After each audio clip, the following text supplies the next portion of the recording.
Hello and welcome to the Sweep Podcast with me, Mitchell Willis, and him, Michael Holt. Good evening. How are you? I'm cold. Yes. It's dark outside. Yes. Winter is finally here.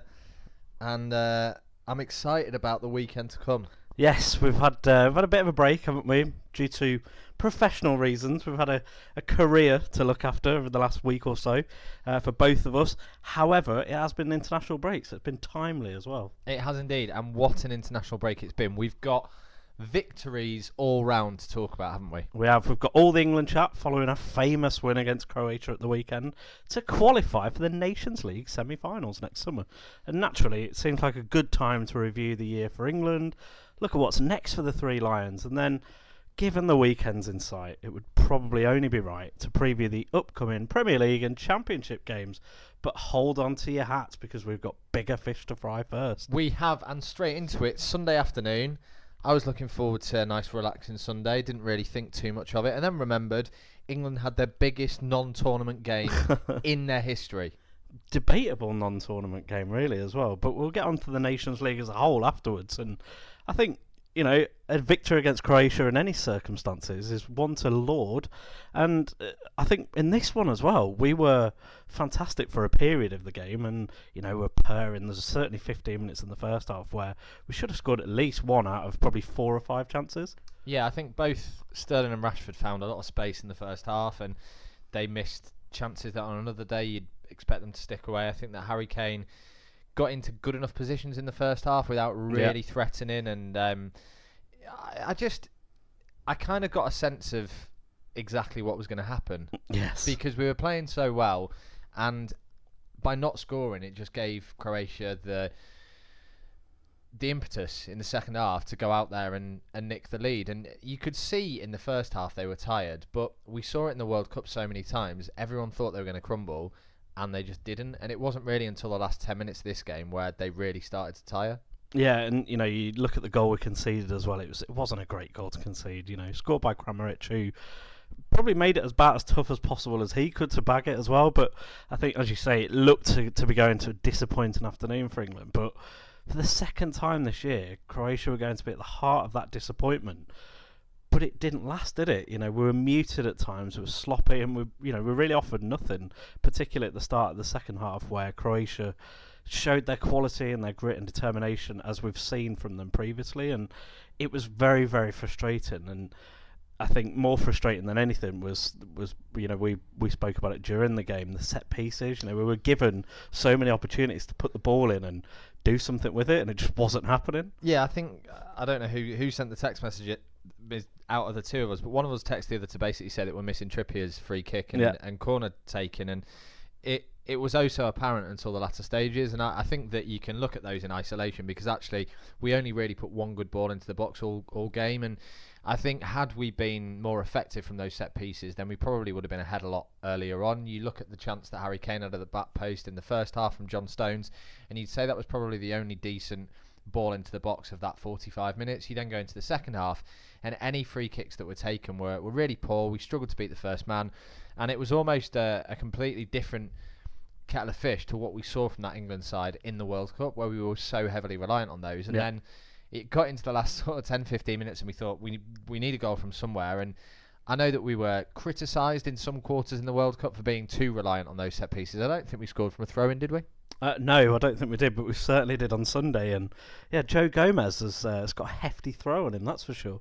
He has got a hefty throw on him, and there's talks that they worked with Joe Gomez over the Friday and Saturday after the game on Thursday, and he was told that this was a tactic that they were going to employ against Croatia, and they just didn't use it until they were losing. I mean, if you're going to work on it for 2 days, why not work on it from the start? It clearly paid dividends, and I know that it was very poor defending, but any situation like that will put a team into panic, and I think that they didn't really know how to deal with it. It showed, and the only danger now is it's probably unlikely going to work again for England, because teams will know how to set up. They'll put more men on the front post to avoid the flick on.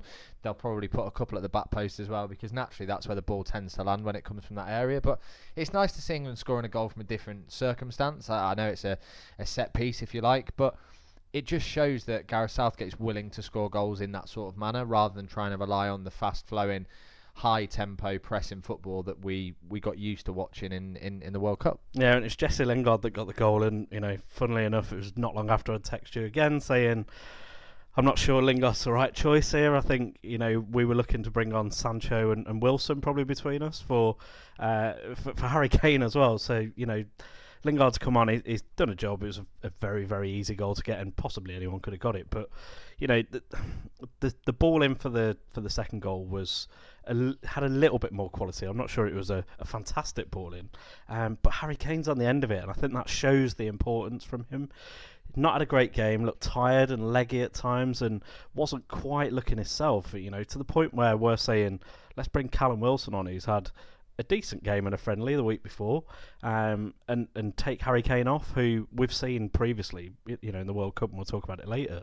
He scored such a crucial goal in the World Cup at the closing stages from something very, very similar, and it's fantastic to know that regardless of what Harry Kane you've got on the pitch, he's always a danger to the very last minute. Yeah, I mean, I was in exactly that boat. I wanted him to come off on Sunday because he didn't look effective. He looked tired towards the end of the game, and he wasn't linking play very well. He was anonymous. He was trying to drop deep, and we saw that in the World Cup a lot. When he didn't have the ball, when chances weren't being created around him, he went searching for it. Yeah. And I just don't think it works because straight away you lose the focal point. The players that Southgate brought on were brought on to try and put balls into the box for the likes of Kane, and obviously that's how we got both goals in the end. Now, you look at somebody that England might have relied on in the past in a centre forward, and I think they've always had an element of defensive duty about them as well. England have always played relatively negative tactics. I think that we've always tried to drop 11 men behind the ball. Now when Jordan Pickford gets it, we always have 2 or 3 upfield, and we're not scared to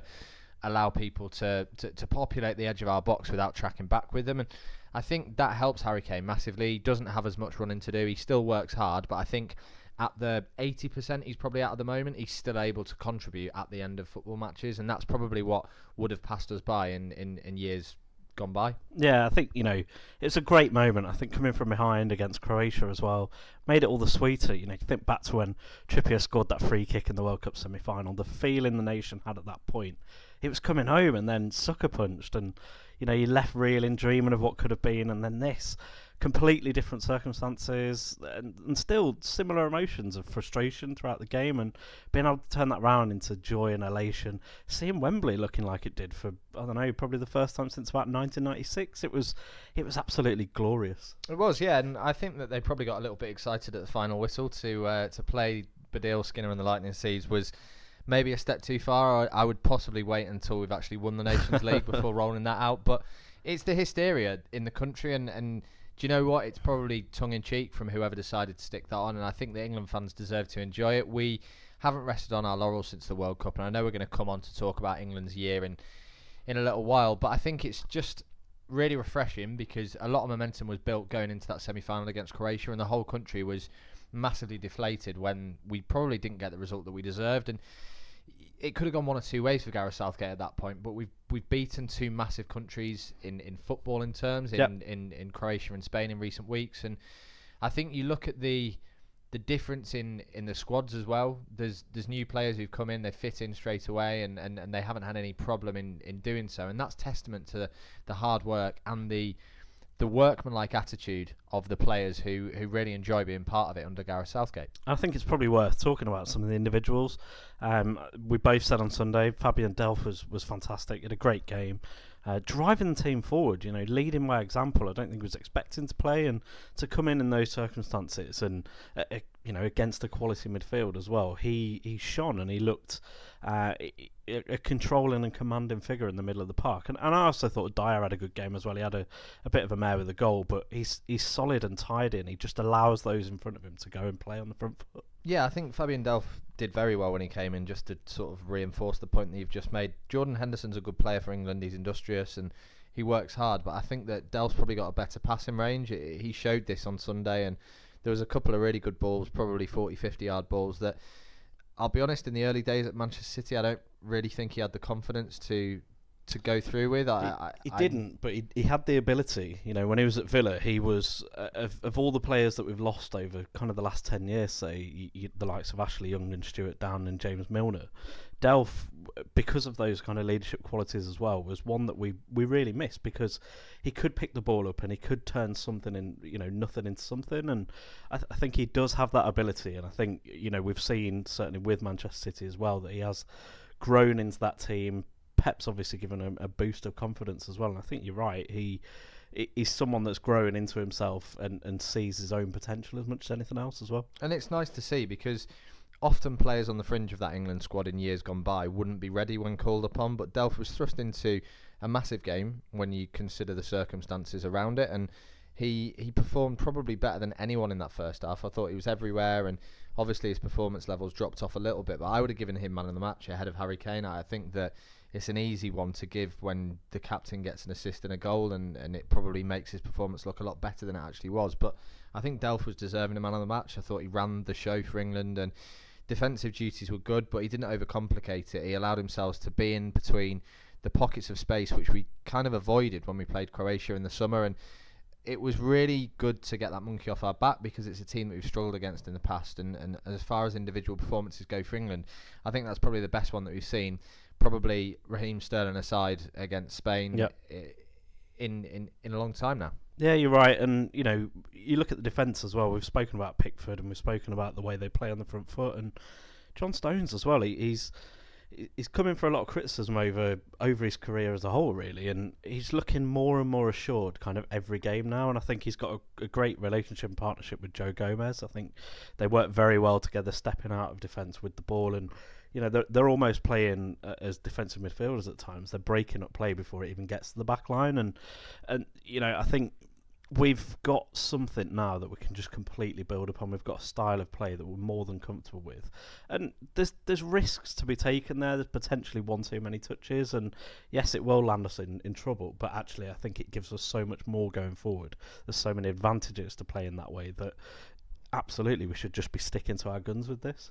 I think when it comes to taking risks, it's something that you have to do if you want to compete with the best at the top level of world football. You look at the countries who've done well in the past, and they have been risk takers. You look back at that Portugal squad from Euro 2016. Nobody gave them a chance, but you look at the tactics that they employed in the latter rounds when things weren't going their way. They just threw players on because they thought that was the best way to do it. And I think that John Stones epitomises the risk that Southgate's willing to take. You've got players now at the back. It's the same with Pickford, and he did it again on Sunday. He took a risk. It's not paid off in the past for him, but things went better then. And you look at this group of players, they've got a lot of confidence, they're very sure of their own ability, and I think there's a difference between real risk taking and just believing in yourself. And John Stones has progressed massively under Pep Guardiola. It's natural to say that because he's such a great manager, but you look at the players that we've got coming through now, and they're very much within that mould. It was a bit of a worry a few years ago, because when the likes of Steven Gerrard and Frank Lampard retired from international duty, we wondered what sort of style we were going to take on.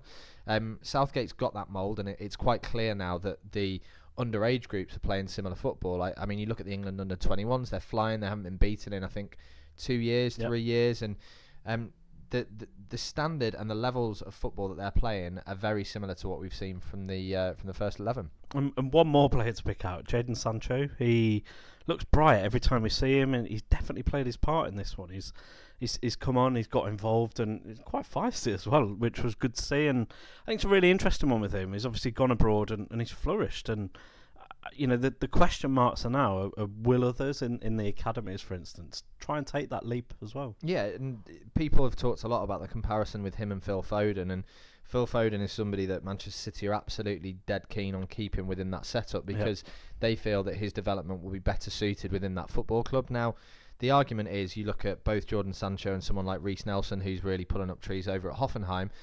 What sort of player would we have on our hands in Phil Foden had he been allowed to go out and get experience somewhere else as well? And it seems to be that the Bundesliga is a perfect training ground for these players to go out there and really enjoy their football. And it's just a shame that it's having to happen, because ideally you want them blooded in the Premier League. It's a tough one, isn't it? Because, Foden, the prime example of staying with your club, you get the opportunity to play with the likes of David Silva and Bernardo Silva and Fernandinho, and you are, and Kevin De Bruyne as well. You're learning from the very best, and it's difficult. Where do you bridge the gap between actually getting out there and playing and learning from these experienced players. Yeah, I think nothing gives you experience like playing in football matches, and training with those guys on a daily basis is great, but actually what's preparing you for the opportunity that you are going to get at some stage. And I think the reason that Sancho's done so well when he's come into the England side is because he's playing football week in, week out. He had to bide his time at Dortmund, but to go to a club of such magnitude and be able to play in front of so many fans week in, week out means that the stigma attached to making your debut at Wembley, I mean, you saw when he came on in Spain, he was in Croatia, he was brilliant. And I think that it was a really difficult atmosphere because there was no fans in the stadium, but then he came back to Wembley and you saw a player there who looked like he'd been in the international setup for years. And I don't disagree with you. I think that Phil Foden staying with City is not necessarily a terrible thing, but I would be asking questions in the second half of the season where you're likely to probably pick up a few more injuries of, if you're not getting game time, then the start of next season I'd be telling the manager that I want to go elsewhere. Yeah, absolutely. So England's year, I think it's right that we go from the kind of start to where we are now. And the year started with 2 friendlies, a 1-0 win over the Netherlands and a 1-1 draw with Italy in March, and then it was all about the build up to the World Cup, couple more friendly victories over Nigeria and Costa Rica before going to Russia. And then that key game, the last minute victory over Tunisia, and for me that seemed to change everything. We hadn't, if we hadn't scored that late winner, what would have happened? Would we be here right now buzzing about England after the World Cup they'd had?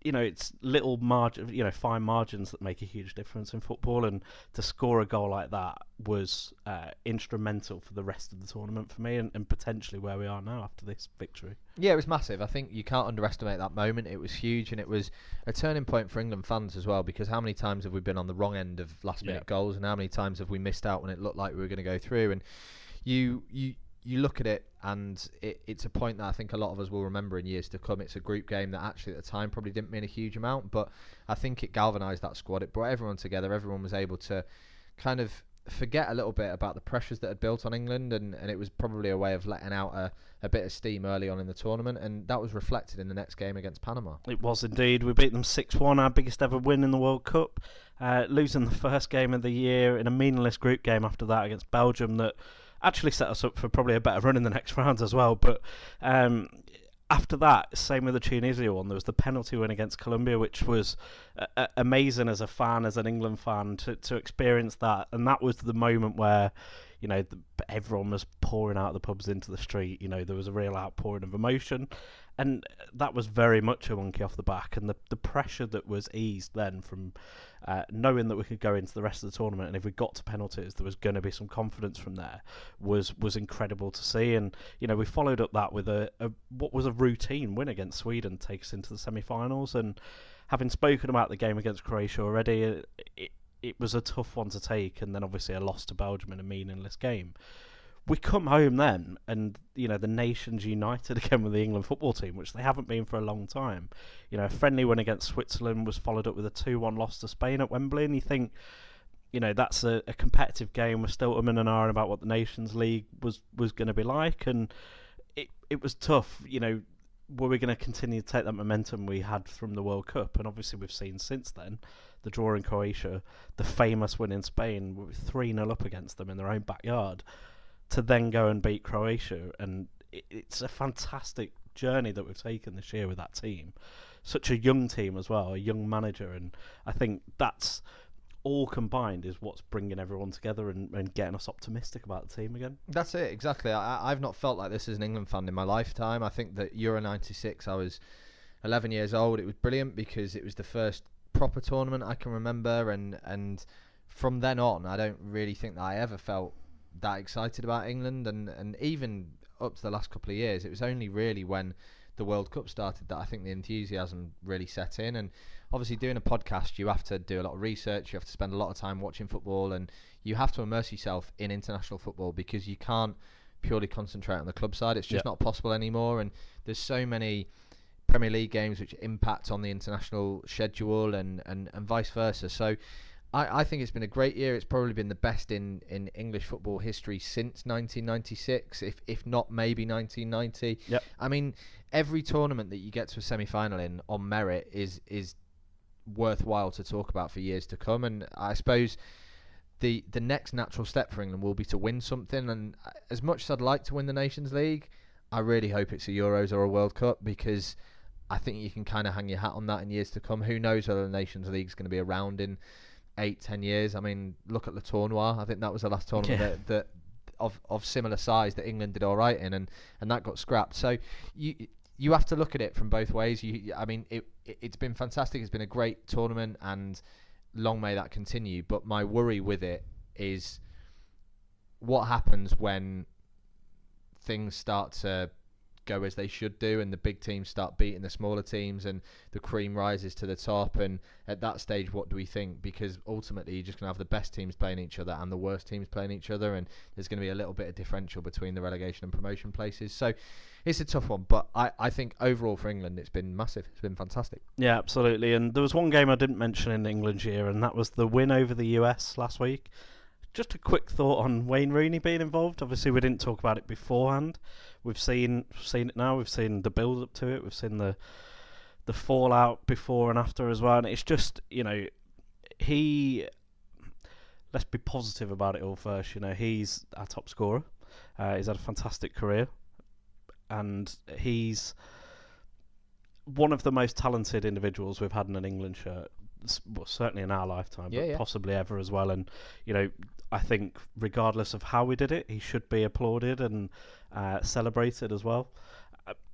Maybe the cynic in me thinks that it's not quite the way that we should have done it. That said, it was a great occasion. I'm sure there was a lot of money raised for his foundation as well.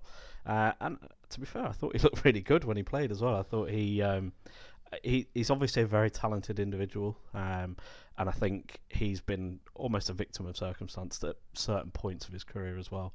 There's been a lot of pressure heaped on his shoulders, and he obviously showed the other day that he can play without that pressure on his shoulders. And as a natural talent, I don't think there's many more talented that we've had over the last 20-30 years. Yeah, and he's somebody who's probably been destroyed a little bit by the English media. You've seen how well he's done when he went over to America. He's been able to act as a normal person again. He's not had people following him around taking photos of him and his family, and you can't understand as a regular person, as somebody who's not in the limelight, how much of an impact that may have on you. And I think he's dealt with it well at times. Obviously, early in his career, he had off the pitch issues, and he's somebody that England fans will remember for a long time to come. The game against the USA, my opinion is he shouldn't have played in it. I look at what Spain did for David Silva over the last few days, and a ceremonial kickoff, a presentation of a shirt before the game, being allowed to take your son onto the pitch. Brilliant. I mean, it's done with, and then everyone's able to concentrate on the game. And I just think that the whole ceremony around bringing somebody back for something like this, you're kind of making a rod for your own back, because actually, what if in 5 years' time Harry Kane overtakes Rooney as top scorer? Then what do they do for Harry Kane? And I would have a ceremonial kickoff or a guard of honour, and you walk out in a suit or something before the game, over coming on and playing a token amount of time. And he did look all right, but I think the reason he looked all right was because he was playing against defenders who were absolutely shot to pieces. I think you or I could have looked okay in the second half of that game, and it's one of these where if I was Wayne Rooney, I would want my last game for England to be a competitive fixture where I went out knowing that I was the best footballer I could have been before retiring. And to go out in this way, it probably means a lot to him, but I think they probably could have raised as much money by moving the fixture to somewhere like Old Trafford or Everton, and done a friendly match between Everton and Manchester United, and there's ways around it. But at the end of the day, it's happened. I think that we need to celebrate his England career, and what a great week to be able to do that. If we'd have lost against Croatia on Sunday, I think there probably would have been a lot of critics over the lack of preparation that Southgate put in on Thursday against America. Yeah, you're absolutely right. And, we have to look forward. We have to look at what's next for England. The Nations League is the next thing that we can look forward to. England go to Porto next summer, play one of Switzerland, the Netherlands, or the host Portugal for a chance to win the trophy. And for me, the Nations League, we've touched on it. The competitiveness across all the tiers has been great to see. I think regardless of what may come at the end of the campaigns in terms of trophies, seedings, and qualification, the football's been better. It's made more people interested than it would have in the friendlies, and I think for England, it's been a perfect opportunity to test ourselves against some quality sides that we've not had the opportunity to do for some time. And I think, again, we were fortunate that we had some sort of momentum as well. I think it could have gone massively the other way if we would have had a poor summer.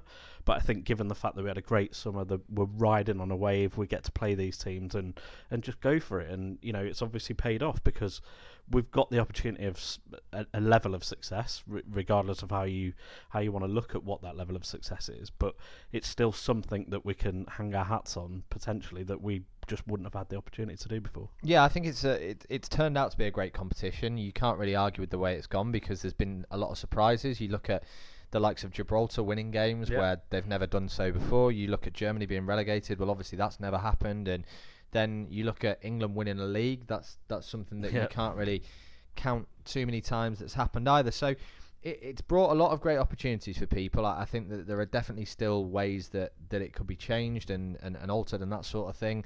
It will be a bit of a strange one going into Euro 2020 qualifying, knowing that as a team you could absolutely perform in the worst way possible and still end up in a playoff. I think that's a bit of a strange way of doing it. I would probably look at structuring it slightly different. I think the fact that you get promoted into a different league is probably enough at that point. Maybe if you win one of the top leagues, then you should get a playoff place. That's fine, because naturally UEFA would want those teams to be at the tournament. But I think for Scotland now, they go into Euro 2020 qualifying in a smaller group, and they will also end up with a playoff position. So for me, it's then, what are they doing in that Euro 2020 group? Are they going to go hell for leather to qualify, or actually are they going to rest players for a potential playoff? And there's obviously ways to look at it in the future, and we'll obviously get a chance to do that. And I think that at the moment we've just got to celebrate it for the competition that it's been. And I think you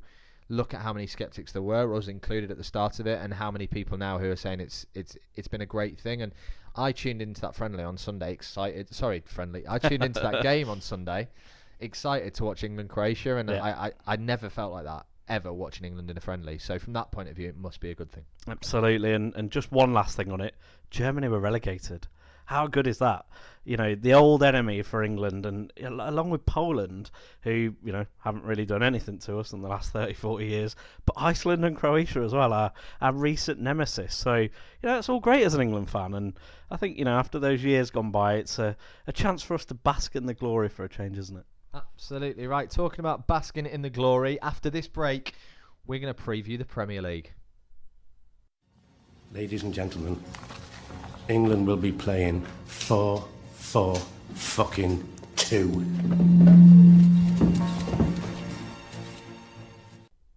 Welcome back to part 2 of the Sweep podcast, and we are taking you to the Premier League. We're going to have a preview of this weekend, and I think the biggest game is probably Tottenham versus Chelsea on Saturday evening. Only 1 point between them. Chelsea currently third, with Spurs in fourth. It's huge. It's one of these games where Tottenham have probably been better away from home than they have at home. And you look at Chelsea's form; they're obviously unbeaten, and something's going to have to give at Wembley. I don't think it'll be a draw this game. I think one of those sides is going to really kickstart the season. I suspect you're probably right. I also think Chelsea could trouble Spurs. I think they could keep their unbeaten run. And if I had to put money on it, I would be going for Chelsea. But then in an intriguing game between another two sides next to each other in the table as well, on Sunday, we've got Arsenal travelling to Bournemouth. And that's going to be a huge test for Arsenal. And Bournemouth obviously looking to bounce back from 2 defeats in the last 2 games. Yeah, and Bournemouth have got players coming back from international duty who will be absolutely bouncing. I think David Brooks was probably the best Welsh player in their games over the international break. And also Ryan Fraser for Scotland. Yeah. In their 2 wins was magnificent. So Eddie Howe will have a team full of confidence. Obviously Callum Wilson, who scored his goal for England on his debut as well. I think they could trouble Arsenal. Yes, I agree. And then the top 2 away from home, heading down south. You've got Liverpool at Watford, Manchester City at West Ham. What do you reckon? Could this be the pivotal weekend where Manchester City stretch the gap over Liverpool by 5 points, or do Liverpool go top by a point, or do they both just win comfortably? I think they'll both remain unbeaten. That's the only prediction I can give you on that one. Massively sitting on the fence of that one. Yeah, I'll still be there on Monday. I'm just going to chuck it out there. I think one might lose. I'm not going to commit to who. Okay. Or by how many. But you've also got Manchester United, who host Crystal Palace as they try to exercise those Manchester derby demons.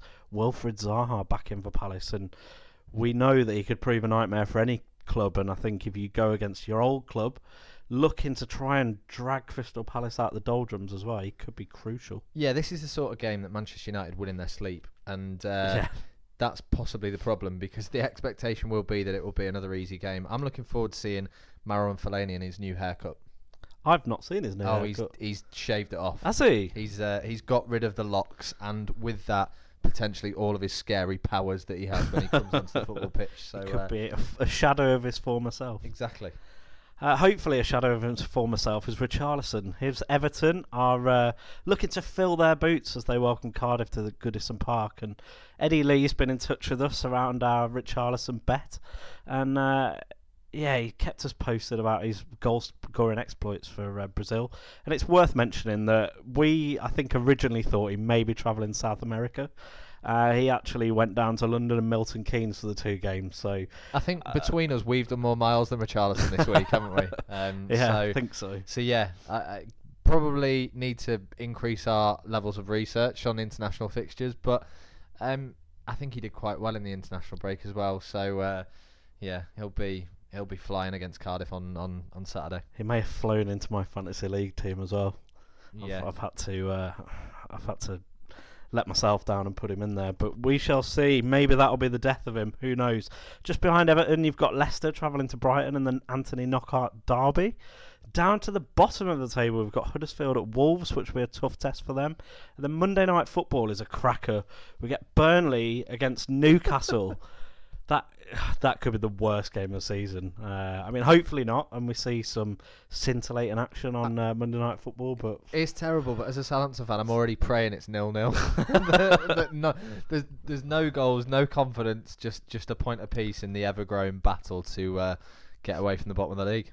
Speaking of Southampton, I've not mentioned them, but they're travelling to Craven Cottage to take on the new manager bouncing Fulham Football Club. Claudio's back, isn't he? And what a great time to be a Southampton fan. You're already terrible. You're going to the team who are bottom of the league, and what do? They appoint a new manager. It was always going to be against us. They weren't going to let old Slavisa have one more game in charge, and it's pretty obvious what's going to happen in this game, I'd say. I can't see anything other than a Southampton defeat. But we're going to go there to see the inevitable defeat. Glutton for punishment as usual. Yeah, this will be our 3rd or 4th Southampton game of the season, and as long as we don't concede 6 like last time I saw them, then it'll be an improvement. I think that whilst we're on Southampton, it's probably worth mentioning that Charlie Austin's the most powerful man in football. I think he is, yeah. He'll be head of FIFA next year, I would have thought, and VAR coming to the Premier League from next season, and I think it was 2 days after he had his joke rant. VAR or VAR. It's a joke! VAR, as Charlie Austin calls it. They talk about VAR this, VAR that. It's VAR, Charlie. But thoughts? Yeah, I'm all for it. I've said before the amount of awful decisions that have gone against our football club over the past couple of years has kind of left Southampton fans crying out for it. I think the issue that you've got is that it needs to be implemented in the right way. This is what we always say. They've got a lot of time to make the decisions the right ones, and don't do it for something that is a grey area. Do it for something that's black and white, and always give the referee the last decision, and basically just give them a little bit more help. I think that's what it comes down to. If they get to see things from different angles, if they get to see things quickly and it doesn't disrupt the flow of the game too much, then there's no real reason not to do it. We've talked about how well it's worked in other sports before, and I'm all for it. Apart from we'll probably get to, I don't know, some sort of cup final now and lose in the last minute because of VAR. So it swings and roundabouts, but I think progression has to be made in football, and as much as it's nice to be able to sit in the pub and talk about decisions, I think it's probably nice to talk about other things from time to time as well. Yeah, you're absolutely right. And as far as I'm aware, it won't be coming to the Championship, but the Championship is back with a bang this weekend, and the weekend kicks off with Paul Lambert looking for his first win at Ipswich Town on Friday night. I don't think it's going to be an easy one, though. Got West Brom, who with a win would be up to second for the night at least. So, you know, it's a tough one, that's for sure. And I think West Brom, after a couple of big wins as well, will be absolutely buoyed and probably wouldn't have wanted that international break. But Saturday sees Sheffield United and Middlesbrough looking for that top 2 spot as well. Tough away games at Rotherham and Brentford respectively, and then you've got Leeds United also chasing that second place down, hosting Bristol City. So Bielsa's boys could be back amongst it. Yeah, they've kind of stuttered a little bit of late, haven't they? They went off the boil, and then they had a couple of good results, and then one not so good last time out. So I think if they're going to do anything this season, they need to get back on track, because we've talked a lot about how tired those players will come down the stretch, and yeah, it's one of those for Leeds fans where you kind of hope that they do start to get it right, because it would be great to see Leeds at least maybe make it back into the playoffs this season. Yeah, you're right. Top of the league, Norwich City, they go about as west from east as they possibly can when they visit Swansea at the Liberty Stadium in what will inevitably a tough game against Swansea, and they'll be looking to break into those playoff places for, I think, probably the first time Swansea this season, and Graham Potter's slowly building something there, and I'd imagine he'll happily take his time as well, but Swansea will be looking to get back at the first opportunity to the Premier League, you would suspect. Yeah, I think we need to go to the bottom of the table, because it's very exciting down there as well. Yeah, battle at the Den, where Millwall host Bolton, and then you've got Hull trying to escape the relegation zone, taking on Nottingham Forest, and Reading away at Wigan too, and then elsewhere Preston take on Blackburn for what is essentially Lancashire bragging rights, and I can tell you it's on the lips of the fans around there. I had a chat with a few people when I was working over in Blackburn this week, and they are relishing the weekend. A big game against Preston North End. That's right, and to finish off, Frank Lampard's Derby travel to Hillsborough, and Stoke City entertain high-flying QPR. Is that the lot? I don't think it is. No, it isn't. The second game of the weekend for us sees us taking the second City derby. 2 games in 2 days. Yeah. It's got disaster written all over it, hasn't it, really?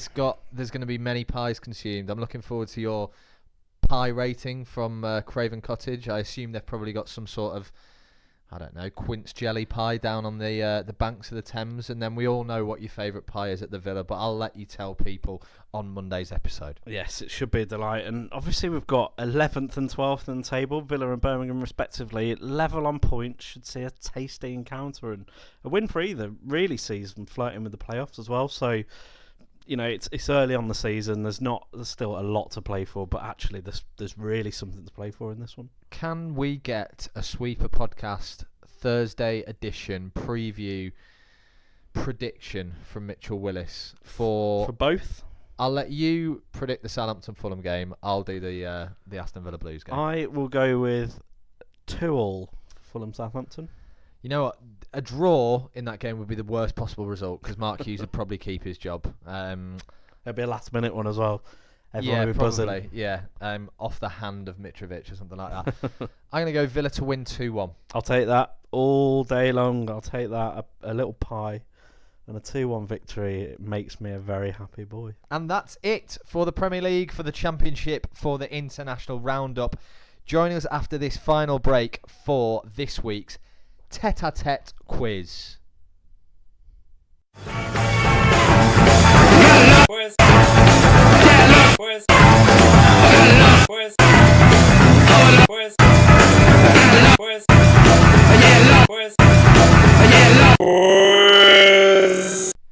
Welcome back to the final part of this week's Sweeper podcast, and before we get to the head-to-head quiz, Mitch is going to let you know how you can get in contact with us. Yes, you can get in touch with us on Twitter at The Sweeper Pod, Instagram, Facebook, search The Sweeper Podcast, and email us at thesweeperpodcast@gmail.com. And you can get us on iTunes as ever. Subscribe, rate, and review. Send it to all your friends, all your family. That would be an absolute delight. And you can get us everywhere else as well. Spotify, SoundCloud, Anchor, Audio Boom, and now YouTube as well. We are on the tube. We are on the tube, and we will be on the tube on Saturday as well. So keep your eyes peeled on our social media accounts for a journey into a footballing weekend for the Sweeper Podcast. We will be in London, we will be in Birmingham, the first and second cities of this fine country, and we will hopefully be coming home with 6 points. We will indeed, and we've had a few people getting in touch about last week's quiz before we get onto this week's. Yeah. I will say now that I did some research around the Premier League goalkeepers keeping clean sheets, and I used the PremierLeague.com as my resource, and they informed me that Ben Foster had the second most clean sheets as an Englishman, and that was not right at all, because David James has the most, David Seaman has the second, and neither of them were in that list. Yeah, so we're not blaming Mitch for this, because ultimately he did his research. It just turns out that the research was wrong. We've contacted the Premier League for a response, and we are yet to hear back because presumably they are too busy counting Richard Scudamore's payoff. Oh dear, enough of that, Michael. Come on. Well, that is enough of that. If only Aston Villa had thrown their money into Richard Scudamore's hat, then maybe you'd have grounds to move us forward. Anyway, that's enough of that. Let's get on to the quiz. We're going head to head. Mitch is going to toss the iPhone. He's thrown it. I've called tails. It's landed front ways, so Mitch gets to decide whether he's going to go first or second. I will go first, and I desperately need some points because I am 13-8 behind at the moment. And this week we've got the 4 Nations League semi-finalists as the focus for this quiz. Yeah, that's who you could pick from. So any questions were fair game. We've got a 50-50 in there as always. And then the other questions were either about Switzerland, Netherlands, and Portugal, and England. And England, yeah. So are you asking first? Yes, or are you, I will ask first. You're asking first. E is for Euro 96. Oh my. Some famous Wembley scenes this weekend, but it will struggle to beat when England beat Holland 4-1. But I want to know, who scored for Holland that night? The Netherlands. Holland, who scored in 1996. Sheringham and Shearer got 2 apiece, didn't they? They did indeed. 4-0 up. Who got the Dutch goal? Who got their consolation goal? I don't know. I'm going to go for Patrick Kluivert. Is correct. Oh, he came off lucky. the bench and scored after 5 minutes. Okay. So your first question is also about the Netherlands, or as some people like to refer to them, Holland, and it's your favourite round. S is for second top scorer. Right, okay. So I'd like to know who, after Robin van Persie, is Holland's second highest goal scorer. Oh, that is a tough one. I will go for... Sure, just purely on the basis he's played so many games, I'll go with Wesley Sneijder. Wesley Sneijder is incorrect. He's not even in the top 5. It's not Van Nistelrooy either. Dennis? Not Dennis Bergkamp. I don't know then. So, in joint 4th, you had Ian Robin and Dennis Bergkamp with 37. Third place was Patrick Kluivert with 40. This man scored 42 goals in 76 games, and he's only just retired. It was Klaas Jan Huntelaar. Ah, of course. Right, hit me with it. Next question. A is for appearances. Who has the most appearances in the Premier League as a Swissman? A Swissman? A Swissman. Or a Swiss man. Great question. Swissman. Who's played for Switzerland and has also played in the Premier League? I imagine that somebody... Oh no, there must be somebody longer than Shaqiri. Shaqiri's made a fair old amount of appearances though, hasn't he? Been around 2 years now, hasn't he? For Stoke. Maybe he has. Who is from Switzerland? I've got nothing other than that. Xherdan Shaqiri. Is incorrect. It is actually from one of my favourite sound bites that we've got, Stefan Oncho. Oh my goodness, yeah. 243 appearances, which is nearly double of the next, which is Big Phil Senderos. Wow. Yep, they're 2 players that I'd forgotten all about, and probably with pretty good reason. G is for group stage. What position did eventual winners Portugal finish in their group alongside Hungary, Austria and Iceland at Euro 2016? Now, normally you have a 50-50. I've given you a 25 as well in this round. You've got a 1 in 4. In fact, you've got 1 in 3.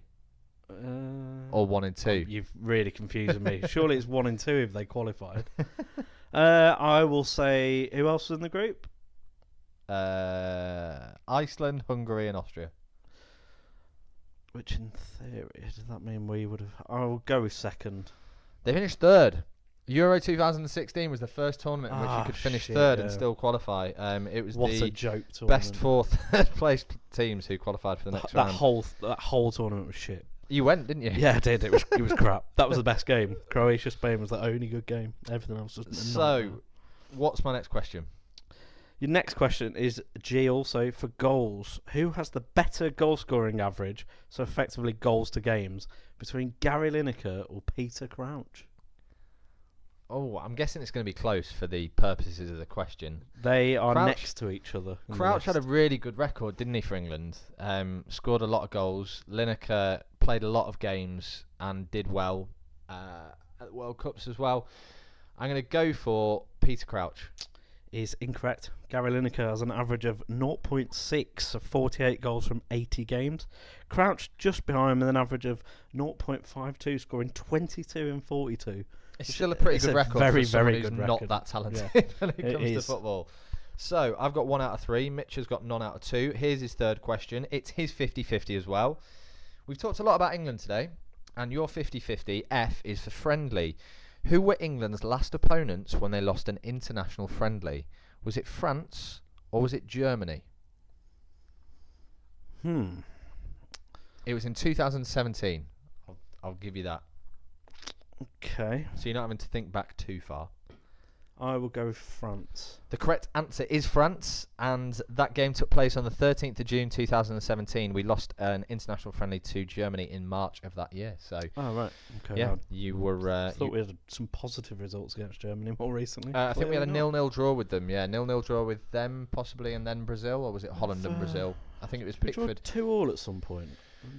Eric Dyer and Jamie Vardy scored, maybe? Yeah. Possibly. you're right. That was a while ago, though, I think. Anyway, P is for Premier League, which is where 4 of Portugal's top 10 appearance makers have played or currently play their football. Who are these 4 men? Portugal's top appearance makers. Yeah. And So basically all that's happened is they've played in the Premier League. Yeah. Cristiano Ronaldo. Correct. Who else has played in the Premier League who's Portuguese? Ricardo Carvalho. Correct. I believe there's 60 players that have played in the Premier League that are Portuguese. And I've got to get 2 more. Yeah. I don't know whether he will. Deco? Incorrect, I'm Okay. afraid. I'm not even going to give you any more guesses because you're so far ahead. But no, to be fair, I thought you'd struggle on Ricardo Carvalho like you did a few months ago. João Moutinho Yep. and Nani. Oh, okay. Well, that makes sense. So, you've got 2 questions left. Yep. The next question is N is for Netherlands.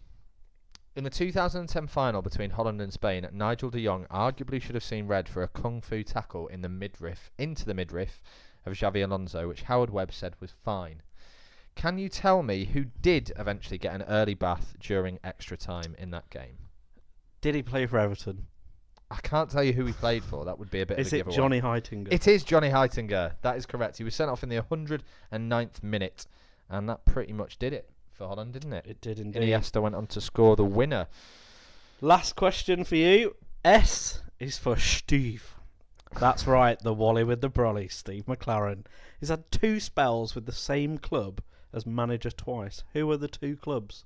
This former England manager, Steve McLaren, has had 2 spells with the same club twice. 2 spells with the same club twice. Yeah, so if it was me and I'd been to Villa twice, Yeah. and then I'd also been to Southampton twice, it's like Steve. He's been to the same club twice. 2 clubs. Right. And what So do you who want are me to they? do? Who are Name the 2 both clubs? of them. Yep. Oh, bloody hell. FC20 Correct. and Derby County. Correct. Right. Sorry, I was very confused there. I noticed. Your final question is somewhere here on my screen. Where is it? 1, 2, 3.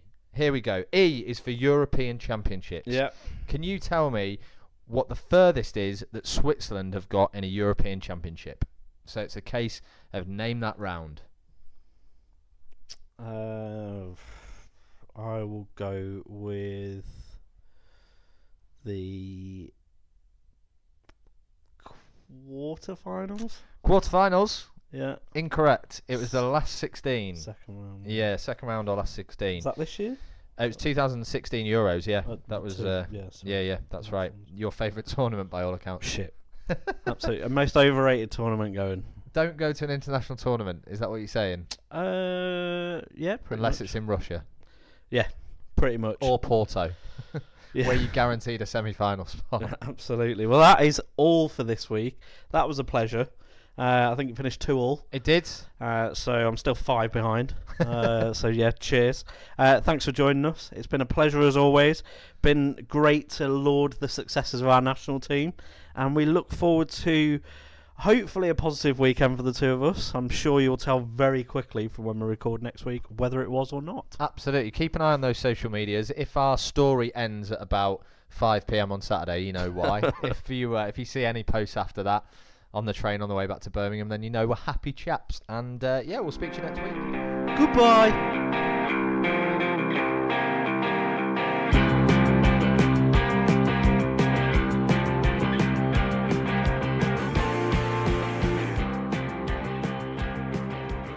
Face. Gary or Jamie. Can I just make a case for the defence first? This is the key part of the analysis on this. It's not the fact that Thierry Henry runs past him, Stefan Enshaw runs past him. Forget Thierry Henry. Look at Enshaw run past him.